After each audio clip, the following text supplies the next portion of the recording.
അസ്സലാമലൈക്കും. ബിസ്മില്ലാഹില്ലദീ ലാ യദുറു മഅ ഇസ്മിഹി ശൈഉൻ ഫിൽ അർളി വലാ ഫിസ് സമാഇ വഹുവസ് സമീഉൽ അലീം. കണ്ണേറ് ബാധിച്ചാൽ നമുക്ക് എന്തൊക്കെ പ്രയാസങ്ങളും ബുദ്ധിമുട്ടുകളാണ് ഉണ്ടാവുക എന്നുള്ളതിനെ പറ്റിയിട്ട് ഒരു വീഡിയോ ചെയ്തിട്ടുണ്ടായിരുന്നു. അപ്പം അതിൽ നമുക്ക് കണ്ണേറ് ബാധിച്ചു കഴിഞ്ഞാൽ അതെങ്ങനെ നമുക്ക് ശരീരത്തിൽ നിന്ന് നമുക്ക് മാറ്റിയെടുക്കാം എന്നുള്ളതിനെ പറ്റിയിട്ട് ആ വീഡിയോയിൽ പറയാൻ സാധിച്ചില്ല. അതുകൊണ്ട് ഈ വീഡിയോയിലൂടെ നമ്മുടെ ശരീരത്തിൽ നിന്നും എങ്ങനെ എത്രയും പെട്ടെന്ന് നമുക്ക് എങ്ങനെ എഫക്റ്റീവ് ആയിക്കൊണ്ട് നമ്മുടെ ശരീരത്തിൽ നിന്നും എല്ലാ കണ്ണീരിനാലുള്ള എല്ലാ ബുദ്ധിമുട്ടും പ്രയാസങ്ങളൊക്കെ എങ്ങനെ മാറ്റിയെടുക്കാം എന്നുള്ളതിനെക്കുറിച്ച് വിശദീകരിക്കാനായിട്ടാണ് ഉദ്ദേശിക്കുന്നത്. കണ്ണേറ് വന്നിട്ട് നമ്മൾ ചികിത്സിക്കുന്നതിനെക്കാട്ടിലും ഏറ്റവും നല്ലത് വരാതിരിക്കുന്നതിനെ കുറിച്ച് ആലോചിക്കലാണ്.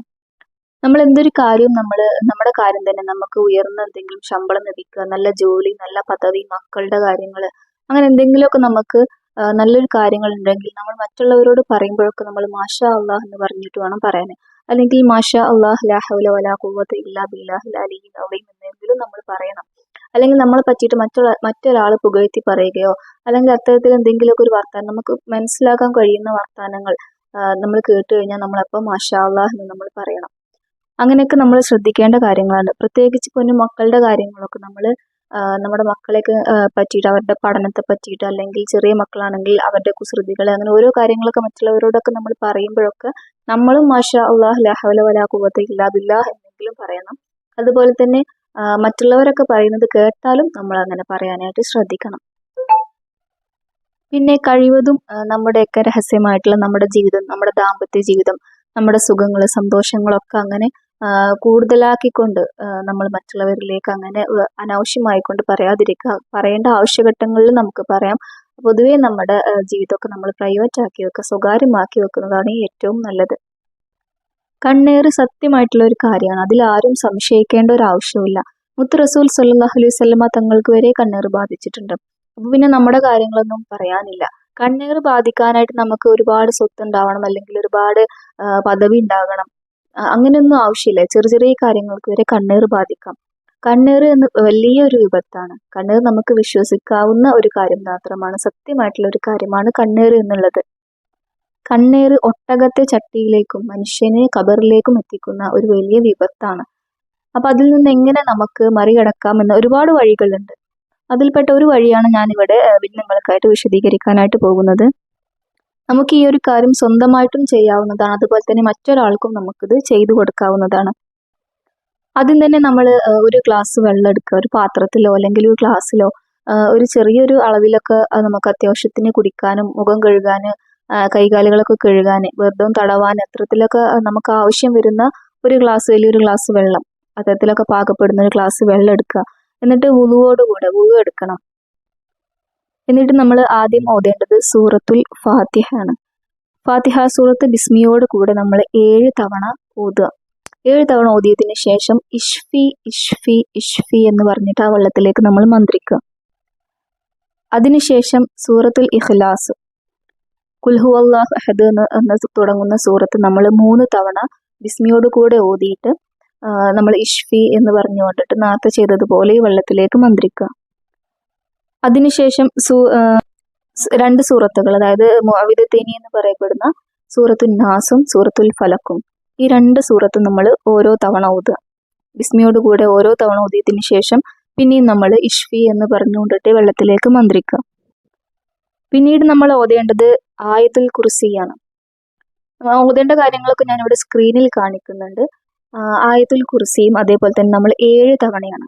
എണ്ണം പ്രത്യേകം ശ്രദ്ധിക്കണം. ആയത്തുൽ കുർസി ഓതേണ്ടത് 7 പ്രാവശ്യമാണ്. 7 പ്രാവശ്യം ഓതിയതിനു ശേഷവും നമുക്ക് ഇഷ്ഫി എന്ന് പറഞ്ഞുകൊണ്ടിട്ട് ഈ വെള്ളത്തിലേക്ക് മന്ത്രിക്കാവുന്നതാണ്. ഇതും കൂടെ ഓതി കഴിഞ്ഞാൽ പിന്നെ നമ്മൾ ചെയ്യേണ്ടത് സൂറത്തു ഷർഹാണ്. സൂറത്തു ഷർഹ്, സൂറത്തുൽ ഇൻഷിറാഹ്, അലം നഷ്റഹ് എന്നൊക്കെ അറിയപ്പെടുന്ന സൂറത്ത് ഞാനിവിടെ സ്ക്രീനിൽ കാണിക്കാം. ഈ ഒരു സൂറത്ത് നമ്മൾ 7 തവണ ഓതിയിട്ട് എണ്ണം പ്രത്യേകം ശ്രദ്ധിക്കണം. എണ്ണത്തിൽ കൂടുകയോ കുറവോ പറ്റില്ല. അപ്പോൾ നമ്മൾ പറയുന്ന കണക്കനുസരിച്ചിട്ട് വേണം ഓതാനായിട്ട്. 7 തവണ ഓതിയതിനു ശേഷം ഇഷ്ഫി എന്ന് പറഞ്ഞുകൊണ്ട് വെള്ളത്തിലേക്ക് മന്ത്രിക്കുക. അതിനുശേഷം ദിക്ർ ഷിഫാ എന്ന് പറയുന്ന ഒരു ദിക്റുണ്ട്, ഞാനിവിടെ സ്ക്രീനിൽ കാണിക്കാം. ഈ ഒരു ദിക്റിനെ നമ്മൾ 7 തവണയോ 11 തവണയോ 21 തവണയോ 33 തവണയോ നമുക്ക് എത്ര തവണ അത് അധികരിപ്പിക്കാൻ കഴിയുന്നുവോ അത്രയും തവണ അധികരിപ്പിക്കുന്നത് നല്ലതാണ്. ഈ കണക്കനുസരിച്ചിട്ട് നമുക്ക് നമ്മുടെ ഈ ദിക്റും കൂടെ നമ്മൾ ചൊല്ലിയിട്ട് ഇഷ്ഫി ഇഷ്ഫി എന്ന് പറഞ്ഞ് നമ്മൾ ഈ വെള്ളത്തിലേക്ക് മന്ത്രിക്കാം. ദിക്ർ ഞാനിവിടെ സ്ക്രീനിൽ കാണിക്കാം. വായിക്കാൻ അറിയാത്തവർക്കായിട്ട് ഞാനിവിടെ വായിച്ച് കേൾപ്പിക്കാം. അദ്ഹിബിൽ ബഅസ റബ്ബൻ നാസി വഷ്ഫി അൻത ഷാഫി ലാ ഷിഫാഅ ഇല്ലാ ഷിഫാഉക ഷിഫാഅൻ ലാ യുഗാദിറു സഖമ വലാ അലമൻ അലം അഅഹദ് ഇലൈക്കും യാ ബനി ആദമ അൻ ലാ തഅബുദു ശൈത്വാന ഇന്നഹു ലക്കും അദുവ്വും മുബീൻ എന്നാണ്. ഈ ഒരു ദിക്ർ മാത്രമാണ് നമുക്ക് 7 തവണയോ അല്ലെങ്കിൽ 11 അല്ലെങ്കിൽ 21 അല്ലെങ്കിൽ 33 ഇതിലേതെങ്കിലും ഒരു കണക്കിൽ ഓതാൻ പറ്റുന്നത്. മറ്റു പറഞ്ഞതെല്ലാം നമ്മൾ പറഞ്ഞ ആ കണക്കിനനുസരിച്ചിട്ട് വേണം ഓതാനായിട്ട്. ഒന്നുകൂടെ ഞാൻ ഓരോ കണക്കുകൾ പറയാം. ഒരു ഗ്ലാസ് വെള്ളത്തിലേക്ക് ഫാത്തിഹ സൂറത്ത് 7 തവണ, സൂറത്തുൽ ഇഖ്ലാസ് 3 തവണ, സൂറത്തു ഫലഖ് 1 തവണ, സൂറത്തു നാസ് 1 തവണ, ആയത്തുൽ കുർസി 7 തവണ, സൂറത്തു ഷർഹ് 7 തവണ. പിന്നീട് വരുന്നത് ദിക്ർ ഷിഫ ആണ്. അത് 7 തവണയോ അല്ലെങ്കിൽ 11 തവണയോ അല്ലെങ്കിൽ 21 തവണയോ അല്ലെങ്കിൽ 31 തവണയോ ഓതാം. ഇതേ പ്രകാരം എല്ലാം ഓതിയതിന് ശേഷം നമ്മൾ ഇഷ്ഫി എന്ന് പറഞ്ഞുകൊണ്ടിട്ട് ആ വെള്ളത്തിലേക്ക് മന്ത്രിച്ചൂതുക. കണ്ണേറിന്റെ കാഠിന്യം അനുസരിച്ചിട്ട് ഈ പ്രകാരം ഓടുന്ന ആൾക്ക് കോട്ടുവായ എങ്ങനെ വരും, കോട്ടുവായ ഇട്ടുകൊണ്ടേയിരിക്കും, അല്ലെങ്കിൽ കോട്ടുവായ ഇടാനൊരു പ്രയാസമാകുന്ന തരത്തിലുള്ള ഒരു ബുദ്ധിമുട്ട് നമ്മിലേക്ക് എത്തിച്ചേരും.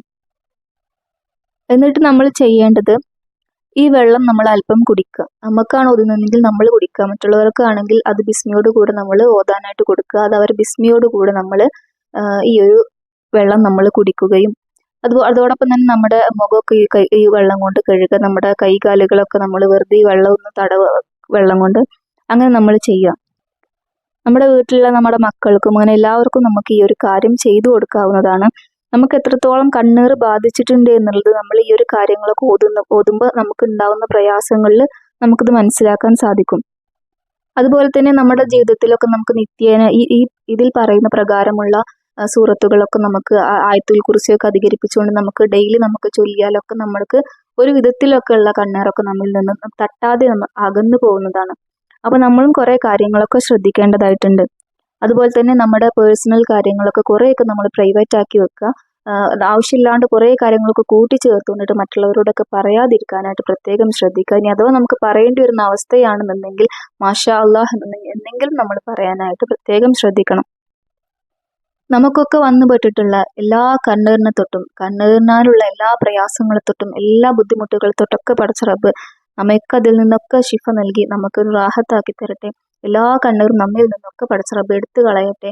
അങ്ങനെ നല്ലൊരു സമാധാനത്തോടെയുള്ള നല്ല ബുദ്ധിമുട്ടും പ്രയാസങ്ങളൊന്നും ഇല്ലാത്തൊരു ജീവിതം പടച്ച റബ്ബ് നമുക്ക് എല്ലാവർക്കും നൽകി അനുഗ്രഹിക്കട്ടെ. എല്ലാവരുടെ വിഷമങ്ങളും പ്രയാസങ്ങളും ബുദ്ധിമുട്ടുകളൊക്കെ പടച്ച റബ്ബിനെ മാത്രമേ അറിയുകയുള്ളൂ. എല്ലാ പ്രയാസങ്ങളും ബുദ്ധിമുട്ടുകളൊക്കെ നല്ല ഹൈറായ രീതിയിൽ പടച്ച റബ്ബ് എല്ലാം മാറ്റി നല്ല സമാധാനത്തോടെയുള്ള ഒരു ജീവിതം നമുക്കും നമ്മുടെ കുടുംബക്കാർക്കും വീട്ടുകാർക്കും എല്ലാവർക്കും നൽകി അനുഗ്രഹിക്കട്ടെ. ആമീൻ യാ റബ്ബൽ ആലമീൻ.